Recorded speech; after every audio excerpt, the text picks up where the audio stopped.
Gaza's only power plant is now receiving fuel.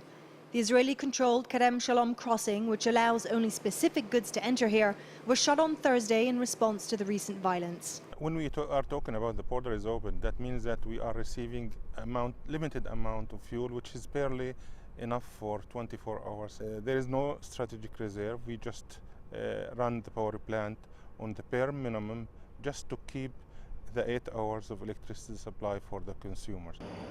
But the borders have opened and closed here on Israel's command for years. What is making life here even more difficult now is Egypt shutting down what was once a vital supply and lifeline for the people here. Smuggling tunnels linked to Egypt used to bring in fuel, livestock, people, anything you can imagine to get around the Israeli blockade. But with Egypt's new government cracking down on the Muslim Brotherhood-linked Hamas, the tunnels have been destroyed. And that means no more fuel, no more construction materials, and no more millions of dollars that the Hamas government would make in taxing what came in. These signals or indications sometimes going up and down according to the political situation. So I think as Hamas is interested in order to do something, in order to help people, but sometimes the outside pressure is getting more bigger and more harder and more difficult. Ayman al-Sharif used to be a successful businessman, but now his clothes lie unobserved.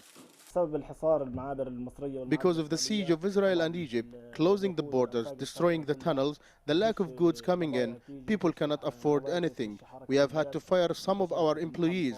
If it continues like this, we will have to shut down and go home. The crisis here means many shops have already shut down. Now, this is one of the busiest streets in Gaza City, but business after business have long stopped trading. Palestinians here are no strangers to hardship. Israel has imposed a strict blockade since Hamas took power in 2007. But now that Egypt is doing the same, many people here say their situation could only get worse. Stefanie, Dekker, Al Jazeera, Gaza.